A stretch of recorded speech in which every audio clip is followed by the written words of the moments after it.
Good morning. So today we're gonna break down compound lifts. Make sure that you're doing them the right way, because if you're not, your muscular development is just not gonna be there. Your fat loss journey is not gonna be optimal. Optimal? Optimal. Big word of the day. Doing these properly will also help you alleviate pain and keep you movey and jumpy and agile. So let's break them down and let's get into why people do them wrong and how to fix it. Wow! That was, I think I did it wrong. It was supposed to snap. Dude. Give him his own yoga mat. Or I'm gonna move to this one. We'll see what happens. Okay. We're gonna start out with a little bit of mobility, because if you aren't priming your muscles, lube and prime, if you watched my last videos, you've heard me say that a lot. You need to get your joints lubed the fuck up. So WD-40 is pretty much what your joints are doing. Yeah, you want that fluid inside that joint to make your joints glide simpler, easier. So I'm gonna take you through a couple of my favorite mobility exercises to get you ready for your lifts. World's greatest stretch. One of my favorite things in the whole wide world. I like to start out with just lunging forward. My knee is on the ground in the back. And then as I feel the loosening of my hip flexor, I'm going to lean forward. Then I'm going to feel it in my hammy, my glute, my inner thigh. Here comes Bentley. It's just a great stretch, especially if you're really tight. Then I'm gonna bring up my back knee. If you're tight, you're gonna feel it really fast. Elbow down to the ground. Then we're gonna take a rotation up. Elbow down to the ground, rotation up. This is one of my favorites because it's a full body stretch and it's getting your full body moving. After I'm done with that side, I typically like to rock back into a hamstring stretch, pointing the toe up to the sky, and then I rock back up. So just keeping it moving. It's a mix of a dynamic and a static stretch. So obviously you could be static, meaning you're not moving, or you can add some movement into it, because especially if you're performing compounds, you need your body to be ready.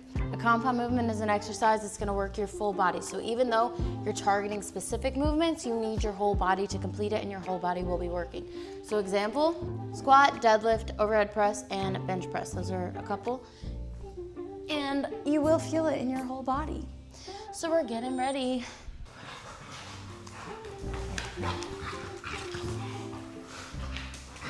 This is crazy. Hey, yoga mats are for relaxing. They don't believe in relaxing. It's just playtime all the time in my house, which is so great. So world's greatest stretch is my overall favorite movement. It's gonna work your whole body. It's a mix of a static and a dynamic stretch. Dynamic means you're moving, static means you're still. You can take it at your own pace. If you're really tight this day, maybe take it a little bit more in a static route. You aren't moving as much, you sit in the positions a little bit longer. Now I'm gonna hit what I call a froggy stretch. So we're gonna spread these things wide, drop your ass to the ground like you're bouncing on something, you know what I'm saying? From here, I'm gonna use my elbows, push my knees out, and then I'm gonna put a hand on the ground and rotate. Holy fuck, I'm tight. Yeah, boy. Look at my rolls. Yeah, I'm tight. I just hit legs yesterday, I'm not even gonna lie. And then I usually just come up and I usually just hang out for a sec. All right, now we're gonna throw on some shoulders. So I'm just gonna hold a band. You can hold a stick. You can just do it with whatever you want. Pretty much what you're gonna do, you're gonna take your arms, rotate them back. You don't want them to bend, and then rotate them forward. Getting those shoulders ready. So this is typically something I do on my shoulder days that I warm up with, or if I'm going heavy on back, I'll do this too, just because shoulders and back, you need your shoulder joints to work on your back days, you know what I'm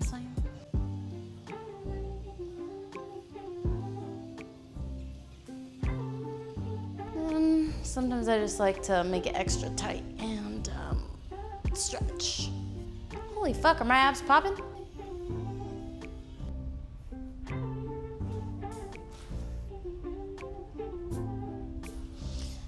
It's hot.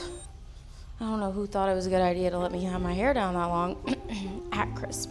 So let's talk about knee pain. Knee pain fucking sucks. If you don't have it right now, you've probably had it before, and you will probably get it. It's just a part of life. Knee pain is usually an indication of weak muscles. Maybe it's your hamstrings, maybe it's your quads, maybe it's your calf, or there's a muscle right here, tibialis anterior.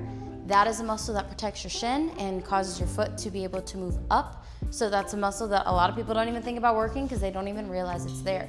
So first off, start with strengthening your muscles.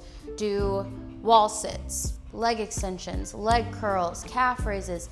There's also toe raises that you can do. So I'll show you in a wall sit. This is just the easiest way that I found to work it. You can add a plate if you need it harder.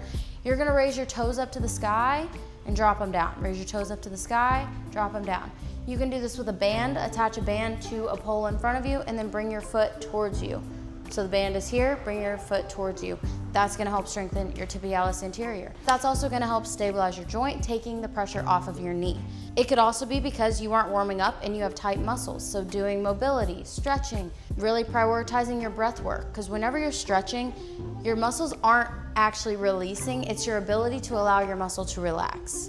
Breathing, allowing your muscles to relax is what's gonna relieve tension. So when you're stretching, don't just force yourself into movements that are uncomfortable. Focus on your breath work and making sure that you're allowing your body to de-stress to release that tension. Another huge tip that I have for knee pain is walk backwards on an incline treadmill. So incline, and then you're going to walk backwards like this. It is going to put straight pressure on your VMO, which is the teardrop muscle right here, which causes a lot of knee pain. And it's also gonna be working pretty much all the muscles that I already listed. Okay, first movement that you're probably doing wrong if you have pain is your squat. So we're gonna break down form, and I'm gonna tell you a couple key points that your body's telling you that your form sucks. In a back squat, your form for a squat's never gonna change, whether it's on the front of you, it's on the back of you, you have it out on the side of you, or it's overhead, whatever the fuck, however you're holding the shit, it's gonna be the same. There are different feet stances you can have, but first, we're just gonna do the basic squat stance. So my feet are a little bit wider than hip distance. I'm gonna tuck my tail tight in my core, drive the bar into my shoulders, okay? It's gonna be into my traps. A lot of you guys keep the bar up here and it's on your spinal cord, which is not comfortable. Allow it to sit on your traps and your shoulders.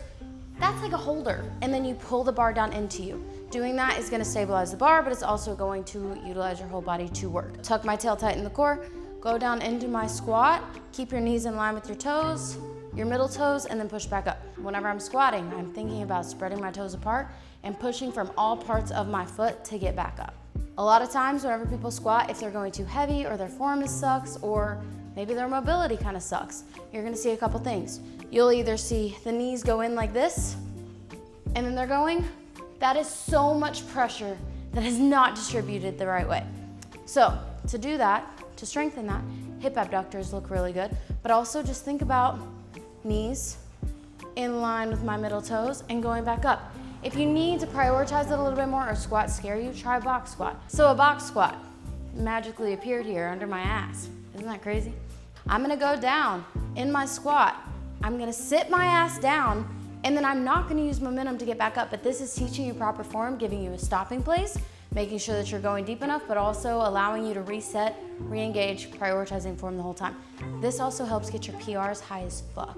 Okay, so tucking my tail, I'm gonna lean forward a little bit to get all my weight on my legs. I'm gonna drive up, come back down, touch my ass. Hey, yo! Reset, take a breath, lean forward, and back up. Whenever people are doing their squat and they are not tucking their tail and they look like this and they're going down into the squat, the pressure's on your lower back. If you struggle whenever you're going down with your back rounding like this, you're probably a little tight and you need to work on loosening your glutes, your hammies, and your back. Rotational movements will help you with your back. Doing the piriformis stretch, maybe I should. So piriformis stretch, right? It's going to stretch, you're gonna feel like a line in your ass, okay? Hip, ass, whatever you wanna call it. You can do this seated, you can do it laying down. I do both, but the form looks the same. If I'm seated, I'm going to be here. I'm gonna drive my hand into my knee. You're gonna feel that string pulling right here, which is going to relieve a lot of pressure everywhere. So you're here. If you're laying down, bear with me because I'm gonna do this on this small ass box, but if you're laying down, you're gonna be here, cross the leg over, drive this hand into your hip, pull up with this hand. So it looks the same. I'm just laying down. Ooh, that feels nice. So it's a little string that pulls right here.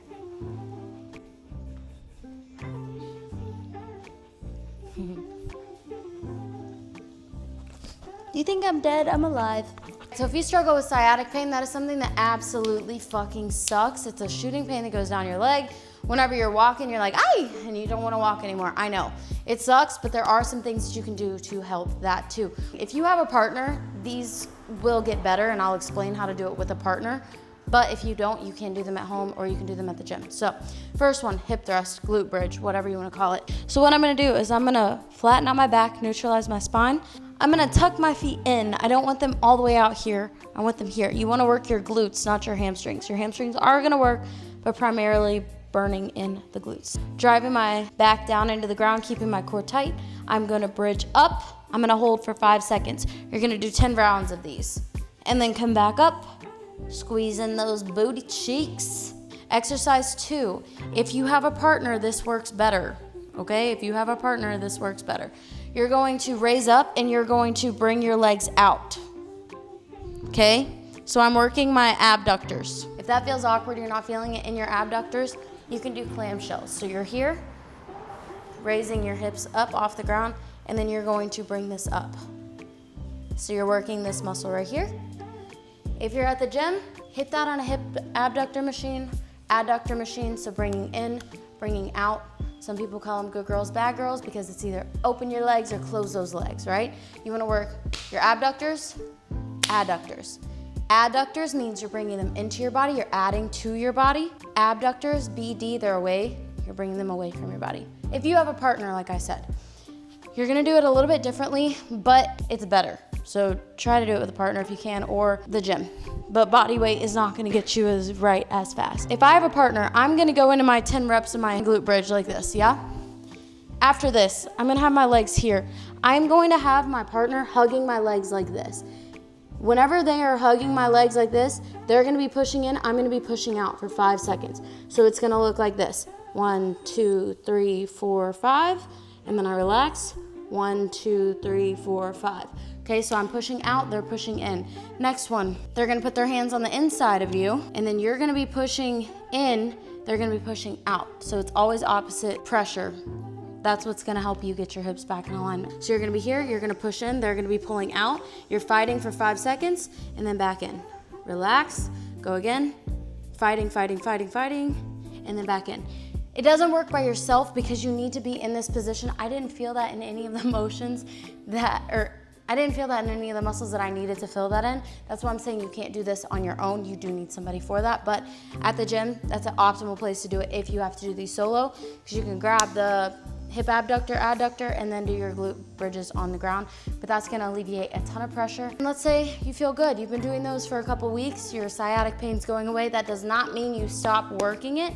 You need to start prioritizing lunges, lateral lunges, hip thrust with weight. Training in those motions are gonna keep that pressure off of that nerve. Strengthen the muscles, movement heals.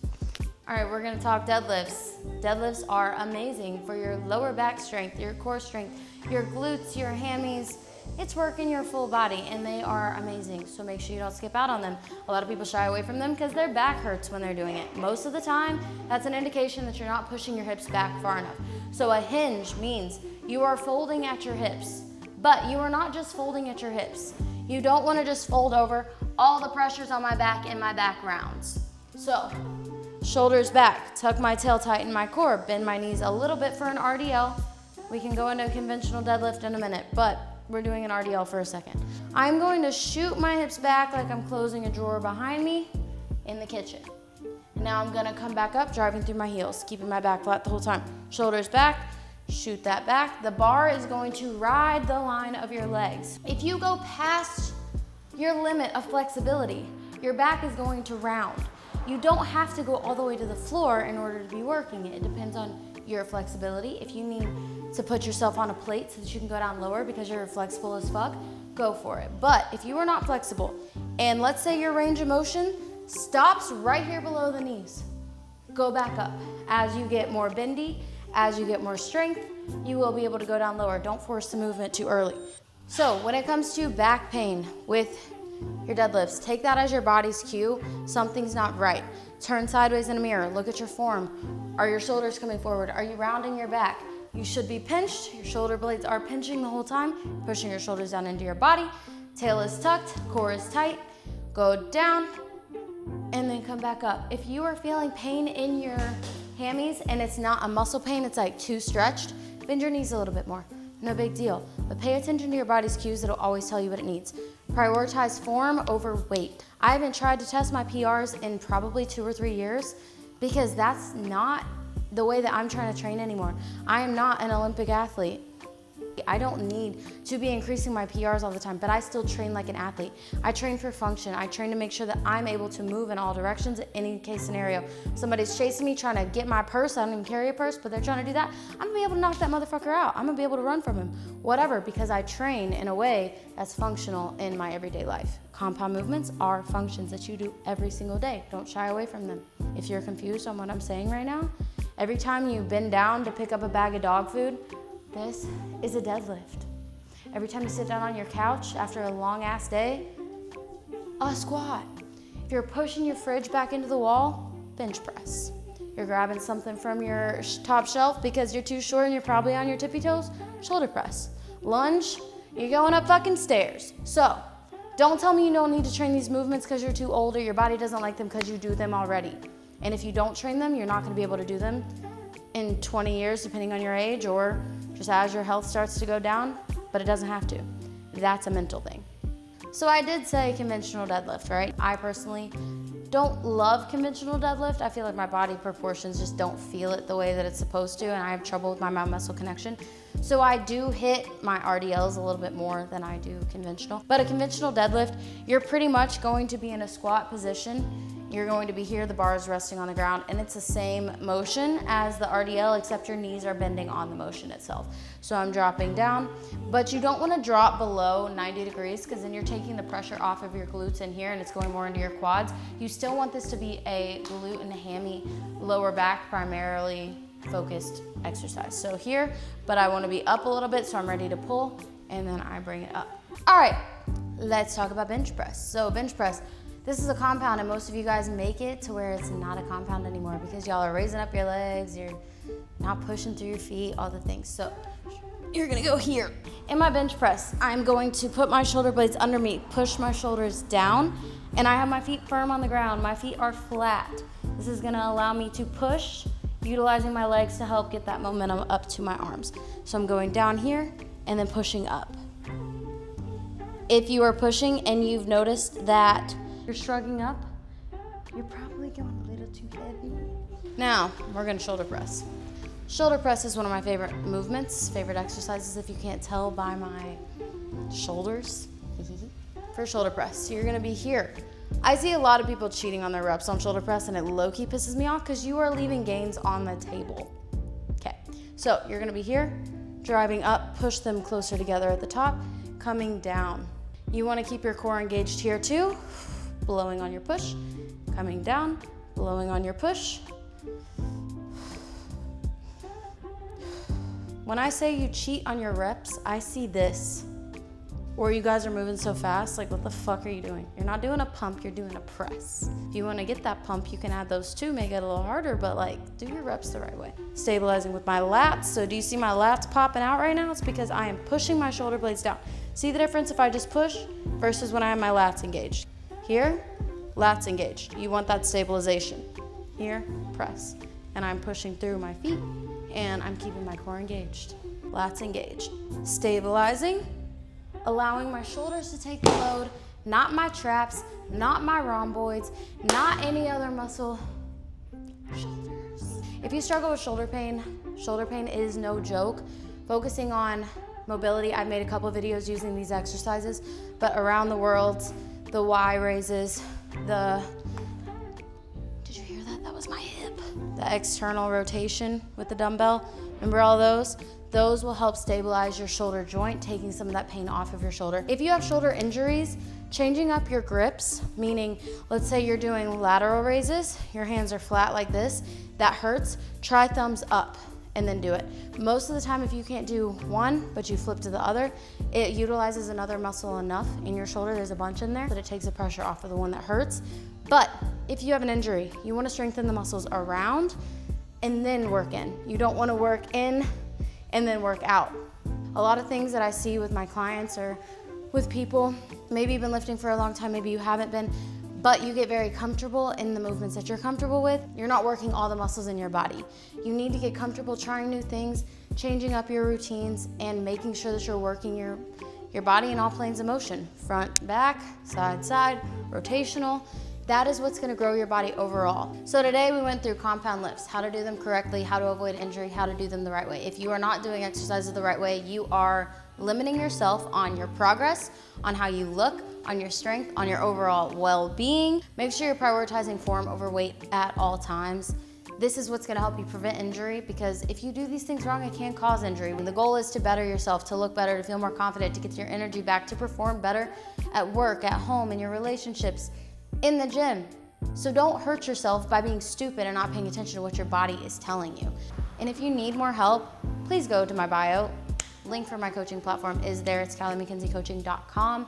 And I would love to work with you, teach you the form, teach you the basics, day to day, step by step. Make sure that you don't feel alone. You have the support, you have the accountability, along with a completely customized exercise plan and meal plan to keep you on track, but make sure you see results. Plateaus are no fun. Let me know in the comments if there's anything you want to see, any questions that you have, anything you want me to break down further, or just what your problems are in general. I'd love to help you make another video about it, because if you're struggling, somebody else probably is too.